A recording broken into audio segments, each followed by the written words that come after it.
In 1961, in a shallow pit beneath a Neolithic settlement in Tartaria, Romania, a man named Nicolae Vlassa pulled 3 small clay tablets from the ground, and without fully knowing it, cracked open one of archaeology's most dangerous arguments. Dangerous because of what the symbols meant. Or rather, when they meant it. Radiocarbon dating placed the tablet somewhere between 5,300 and 5,500 BCE. That's not a typo.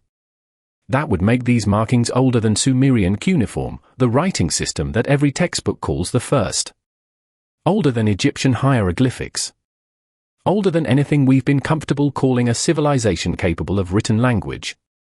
By over 1,000 years. And the symbols weren't random scratches. They were organized. Repeated. Deliberate. Some of them looked eerily similar to early Mesopotamian pictographs from thousands of miles away. That similarity is exactly where this story gets complicated, and stays that way. To understand why the Tartaria Tablets hit the academic world like a slow-moving earthquake, you need to know what the scholarly consensus looked like in 1961. The accepted model was clean and directional. Writing, as a technology, was invented once, in Mesopotamia, around 3,200 BCE, and spread outward from there. That's the diffusionist model. Civilization flows from a single source, like light from a lamp. It was tidy. It was teachable.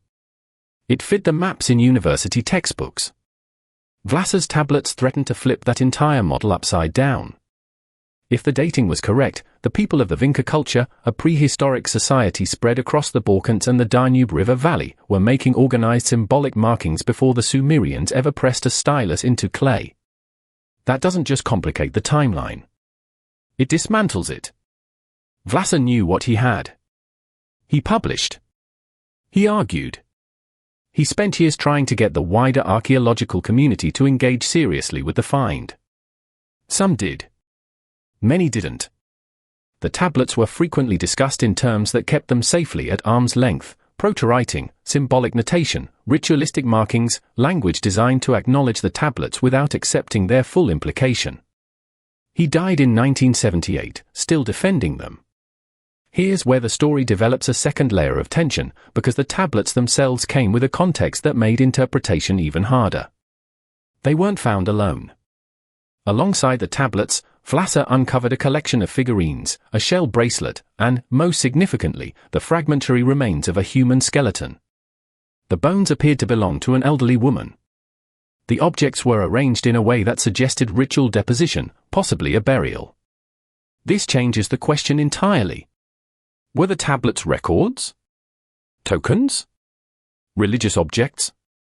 Were they made by the woman whose bones lay beside them, or placed with her by others? That ambiguity became a weapon in the hands of those who wanted to dismiss the writing hypothesis. If the tablets were ceremonial objects, maybe the symbols were purely symbolic icons without phonetic or linguistic meaning. Not writing. Just marking. But this argument has a problem. We apply the same logic in reverse to every other ancient symbol system and call it writing anyway. The earliest Sumerian tablets weren't novels. They were inventory lists and accounting records. Simple, repetitive, functional. The standards applied to the Tartaria symbols were, by several researchers' accounts, stricter than those applied to systems we'd already agreed to crown as first. That inconsistency has never been adequately explained. Then comes the twist that changes everything, or should have. In the 1990s, the tablets were subjected to renewed analysis. Researchers re-examined the radiocarbon data and found something that had been underweighted in earlier discussions. The organic material dated wasn't the clay itself, it was bone fragments found in the same pit. In archaeology, this matters enormously. Objects can be moved, deposited together from different time periods, mixed in secondary burial contexts. The association between the dated bones and the tablets wasn't airtight. So skeptics seized on this. The tablets could be later intrusions into an older deposit. The date might not apply to the tablets at all. Fair enough.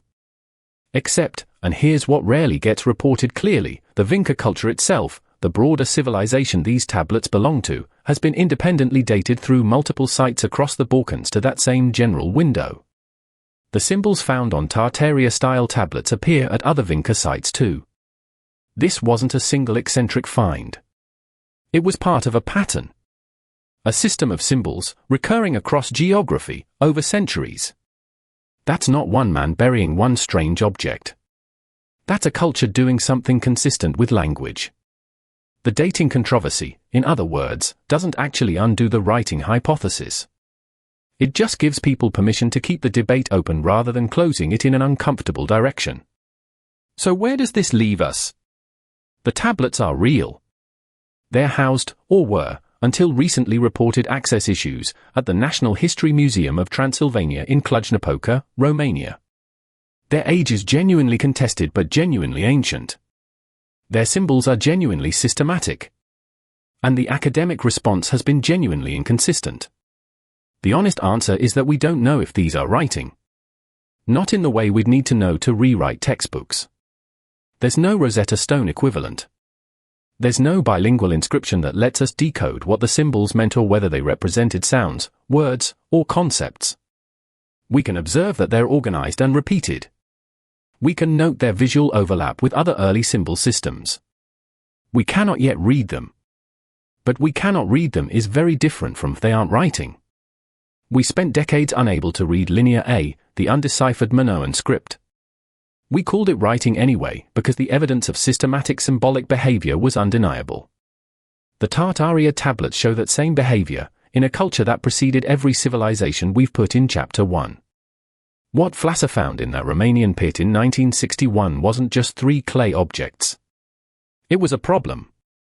A problem that asked whether human symbolic intelligence, the urge to externalize thought, to preserve it, to communicate across time, emerged earlier, in more places, than the tidy single origin story allows. The tablets don't prove that Vinca people had a full writing system. They prove that the question is open. And that it was closed too quickly, by people with too much invested in the answer staying the same. Nicolae Vlassa didn't live to see that admission made. But the tablets are still there. Still undeciphered. Still older than anything the timeline is supposed to allow. Some questions don't get answered. They just outlast the people who tried to silence them. If you think the Tartaria Tablets are the only ancient writing system that history quietly set aside, the next video will change your perspective. It's linked on screen right now.